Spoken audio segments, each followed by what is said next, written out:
यात्रियों को हो रही परेशानी को देखते हुए सरकार ने एक फैसला लिया है और जो मनमाना किराया वसूला जा रहा था एयरलाइंस की तरफ से, अब उस पर रोक लगा दी गई है। इंडिगो संकट के बीच सरकार का बड़ा फैसला, आसमान छूते विमान किरायों पर आदेश जारी किया गया है। सरकार की तरफ से विमान किराए की बढ़ोतरी पर रोक लगा दी गई है। उड्डयन मंत्रालय किराए को अब मॉनिटर करेगा।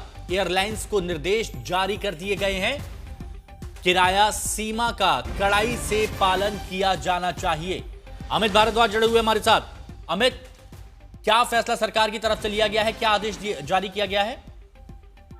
हिमांशु, देखिए, हमने देखा कि किस तरह से इंडिगो के मामले में मंत्रालय और खासतौर पर डीजीसीए की तरफ से जो रवैया रहा, उसकी वजह से भारत में एविएशन इंडस्ट्री की हिस्ट्री में सबसे बड़ा क्राइसिस खड़ा हुआ, क्योंकि एक प्राइवेट ऑपरेटर को इस तरह की मैनेजमेंट करने के लिए एक लंबा समय तक दिया गया। अब इस वक्त लगता है कि दूसरे स्तर पर जब ये समस्या शुरू हुई, क्योंकि स्पाइरल हो रहा था और कई सारे सेक्टर्स में, यानी कि अलग अलग शहरों के लिए अलग अलग विमान कंपनियों के किराए आसमान छू रहे थे। खासतौर पे आपने देखा होगा भोपाल, रांची, मुंबई जैसे एयरपोर्ट्स पहुंचने के लिए यात्रियों से बहुत ज्यादा किराया डिमांड हो रहा था। तो अब सरकार ने इस पे कड़ा निर्णय लिया है और जो रेगुलेटरी पावर्स हैं मिनिस्ट्री ऑफ सिविल एविएशन ने उसका इस्तेमाल कर लिया है।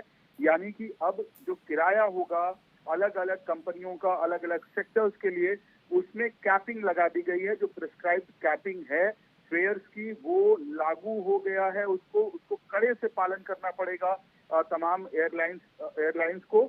और यही नहीं, मंत्रालय ने ये तक कह दिया है कि हम एक्टिवली मॉनिटर करेंगे कि किस सेक्टर में कितना किराया कौन सा एयरलाइंस ले रहा है, और अगर पैसेंजर्स को इनकन्वीनियंस क्रिएट होता है इसकी वजह से तो फिर कार्रवाई होगी। तो कुल मिलाकर रेगुलेटरी पावर्स का इस्तेमाल इस वक्त सिविल एविएशन मिनिस्ट्री कर रही है और कैपिंग किराए पे और बहुत जरूरी भी था अमित, बहुत जरूरी था, क्योंकि मनमाना किराया वसूला जा रहा था। 4 गुना 5 गुना किराया वसूला जा रहा था। शुक्रिया आपका हमारे साथ जुड़ने के लिए और जानकारी के लिए।